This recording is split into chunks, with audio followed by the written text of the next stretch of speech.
Yo, what's going on YouTube? It's your boy Alex Thomas here, back with another video for you guys. Today, I'm giving you guys my review and my thoughts on Saw 2, directed by Darren Lynn Bousman, not James Wan. James Wan did not come back to direct this movie. I think he does have some producer credit or, some type of thing in it. But Leigh Whannell came back, I think, also and did something with the script. And so yeah, it's also starring. We brought back Tobin Bell. We also got some new characters into this movie. One of them being Donnie Wahlberg is actually one of the newest characters playing one of the main characters in this movie. And I'm gonna give you guys my thoughts because I'm very excited to talk about this movie. I think more people need to talk about it just because on the point of sequels, I think it does what sequels are supposed to do when it comes to a franchise or an actual trilogy. So yeah, I'm going to go ahead and get into it. You guys, hope you guys are ready for this. If you guys have been enjoying my reviews, please hit that like button, please subscribe for more. I'm trying to review all the Saw movies, leaving up to Saw X. I probably won't be seeing Saw X when it comes out. I don't know. We'll see how it goes. But so yeah, let's go ahead and get into it. Hope you guys are enjoying. If you guys are new to the channel, please hit that like button, please subscribe for more. And let's get into this review, guys. Let's get it. Let's go. Alright, you guys, this is Saw 2, directed by Darren Lynn Bousman. And Darren Lynn Bousman will go on to direct 2, 3, 4, and then he doesn't do 5, 6, or 7. Then he comes back to doesn't do Jigsaw, then he comes back to do Spiral. So, he has a nice little trilogy going within these next movies. And right off the bat, going into Saw 2, I remember the first time I saw this movie.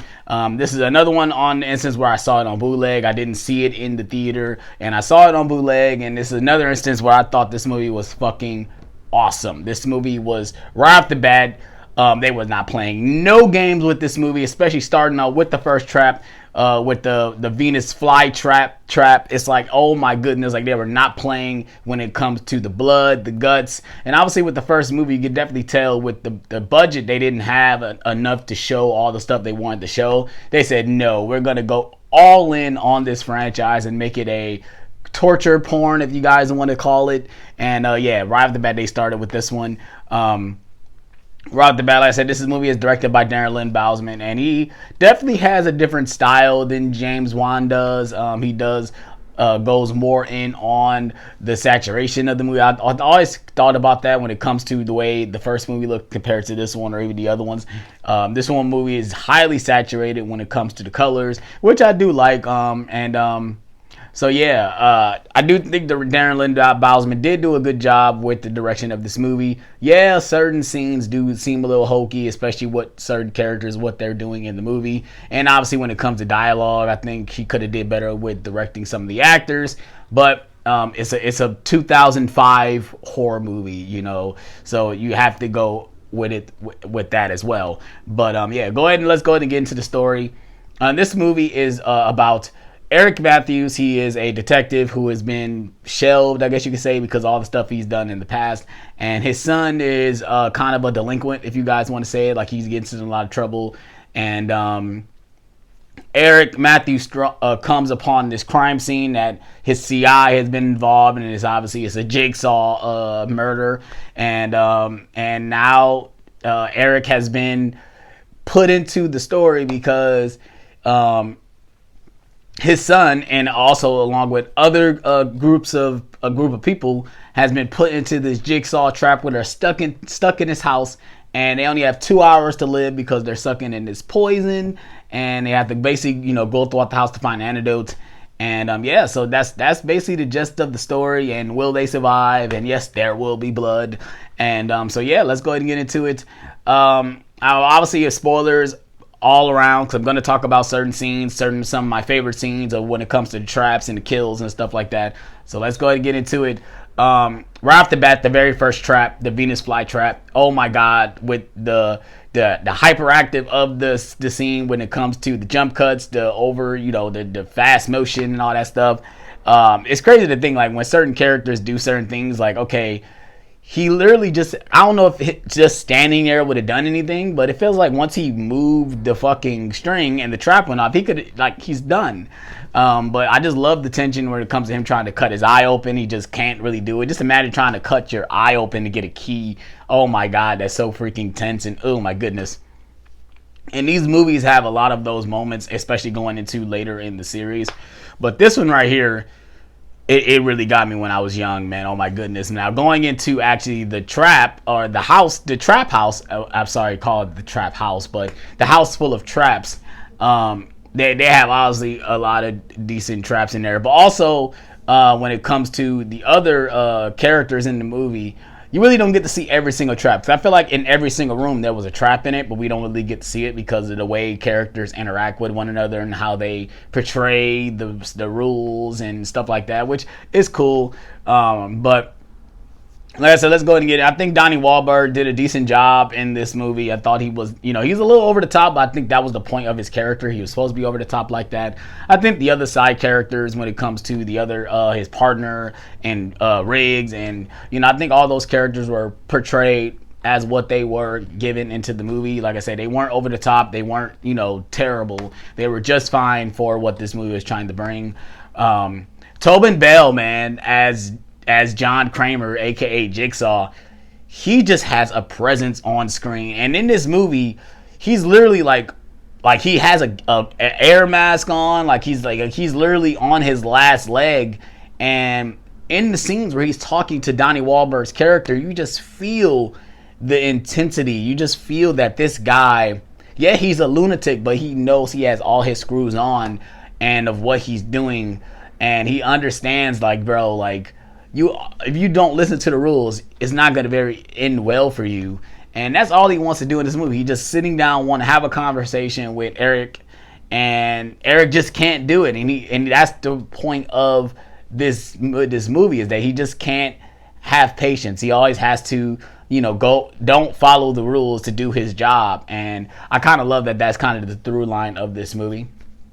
And of course, towards the end of the movie, that kind of, hints of why he should have just waited. He should have just waited. And obviously we'll get to that towards the end of the review. But I just love the way Tobin Bell is portrayed in this movie. I think he's really good. Like I said, yeah, you can't really barely hear him half the time because of the way he's talking. But I just love the way Tobin Bell portrays the Jigsaw character in this movie. So yeah, let's go ahead and get into the other cast of characters, like the characters in the house. We got some random guy that gets shot in his eye just because they just wanted to open the key. We got some Hispanic jock looking guy that's in there. We got Eric's son. We got like some prostitute looking chick in there. We got some other blonde chick, the chick from Seventh Heaven, which it's funny when I saw her, I'm like, oh, that's the chick from Seventh Heaven. And we got a lot of different cast of characters in this house, which is another interesting thing, is that when you put all these different characters in one thing, and they all have to basically try to survive, you're gonna get a lot of whole different scenarios, which I do like the way this movie portrays that scenario. And then we obviously get another person that's been involved in the Jigsaw traps before. We got Amanda being dropped into the game, and she's kind of the one that's like trying to tell everybody that you have to follow the rules. If you guys don't follow it, you're gonna have consequences. And throughout the movie, it's just that she just keeps saying that, like, you guys have to follow the rules, or you guys are not gonna make it. Like I said, right off the bat, when they find a key, and the note says the key does not open to this door, do not attempt to use the key to the door, and they say forget it, and they do it, and the guy gets shot in his eye, which was freaking crazy when I first saw it. It's like, bro, like, and she immediately said, like, you have to follow the rules, like, it's simple. So yeah, I love the interaction with all the characters. Like, I do really feel like they are really in the moment.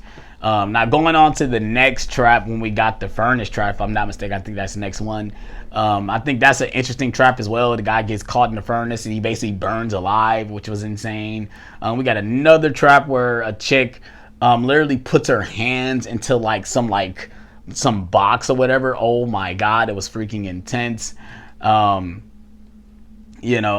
that's just the gist of what comes. Oh, and obviously the one crazy trap in this movie that I think is probably one of the craziest traps in all the Jigsaw franchise. You got the pit of needles, which is actually the character Xavier's trap, and he literally just throws Amanda in the freaking thing of traps, in the thing of needles. Oh my god! It's like every time I watch this scene, I cringe and I just can't barely watch it. Just, oh my God, just imagine being in a pit of needles and you have a certain amount of time to find a key to open up the door to get the antidote. Oh my God, it's freaking insane.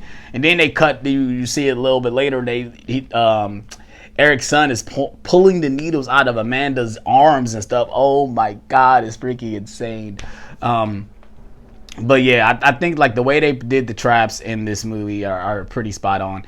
Let's go ahead and get into like the twists and turns of this movie. I do love the twists and turns, like when it comes to Eric, and basically all the people that's in the house are the people that he arrested and that he put. He plotted evidence on all the people to get them arrested, which is kind of crazy for Daniel, which is Eric's son, when they find out that that's his father, and it's like, oh my God, like, yo, like you're his father, like, yo, this nigga freaking arrested me and plotted evidence on me to get me arrested. And then another twist of events, like I said, when in the tape when they say, all you guys all possess the numbers to the combination to the safe, and he finds out that, oh yeah, like all the numbers are literally on the back of everyone's heads, and Xavier figures out and he goes crazy and like literally tries to kill everybody to get the numbers. I love those little things in this movie. Like I said, I thought this movie was totally awesome. Rewatching it again, I'm like, man, this movie is awesome, bro. It does what a sequel does. Like, it does kind of, it elevates what the first movie do, and also adds lore to the movie. Like, we find out one of the reasons why John Kramer does what he does is that, he finds out he has cancer, and he he tries to kill himself, and he's like, okay, he's not successful. He's like, okay, now, since I wasn't supposed to die, I think my purpose is to test people's survival instinct to see if they are willing to live or die. I do like those little things when it comes to the lore of the Saw franchise. Obviously, we'll learn in later movies some other reasons why, which I think they kind of retcon certain things of why he does what he does. But I do like this instance of why he does what he does. Now, getting all obviously later into the way into the plot, Eric is desperately trying to figure out where his son is, and he gets John all the way down to like basically when he's beating him down to a pulp, he gets him to the house, and I love this thing. Like I say, spoilers if you guys have not seen this movie, but the way the ending is portraying, when you got all these events happen, you got Xavier chasing after Amanda and Daniel. Also, when you got Eric trying to get to the house and get to the house, and I love that little nitpicks where he gets into the house and everything is dark and he sees like all the dead bodies and stuff, and some of the dead bodies just don't look right, and all that is happening in the same time, but. There's also a big twist when they find out the feed of where the tape, the video feed is being rendered to, and they go to that house and they find out it's being recorded. It's not even happening in real time. Like I think when it comes to reveals, I think this movie kind of has the best reveals of the franchise. And then like I said, when the timer goes off, it finds out that Daniel is literally in the warehouse with them. He's in a safe, which, like I said earlier, if Eric would have just waited and just had patience and just talked to John Kramer, he could have had his son. He could have been reunited with his son, and he wouldn't have got caught up in all the stuff what happens when he goes to the house and the pig, he gets hit with a needle when he passes out, and he finds out he's now chained to the bathtub in the same bathroom that the events of the first movie took place on. And I think all this stuff is awesome, and it's also revealed that Amanda was a part of the whole thing as well. Like, she was working with John in this whole scenario. Like, it's kind of funny because when you go back and watch it, you notice that Amanda doesn't cough. She's not getting she doesn't look like she's getting sick at all. And same with Daniel. Like, it feels like both of those two aren't really getting as sick as everyone else in the house, which is another thing which I kind of caught on when I watched it a couple times. Like, oh yeah, Amanda was never getting sick the whole time. So I just love those little tidbits when it comes to this movie. And overall, I really do enjoy this movie. I definitely recommend watching it. If you guys enjoy, torture porn or horror movies, definitely check it out, man. Like I said, I think Darren Bousman did a good job with this movie, and I can't wait to talk about Saw 3 because I feel like Saw 3. I'm gonna say it in my review, but I'm gonna say it now. It's definitely underrated. It doesn't get talked about enough, and but when it comes to this movie, I definitely recommend it. If I had to give it a star rating, I'd probably give it a 4.5 out of 5. I really love this movie. Yeah, some of the dialogue is kind of hokey and definitely 2005 when you come to watching this movie. And yeah, certain characters do dumb things, but I think that's the point of this movie. Is characters are supposed to do dumb things when they're in this type of situation, which I do like the way they do in this movie. I think all the acting is pretty good up to a point. I really do enjoy this movie. So yeah, if you guys enjoyed this review, please hit that like button. Please subscribe for more Saw reviews will be coming in the near future. I hope you guys are ready for that as well.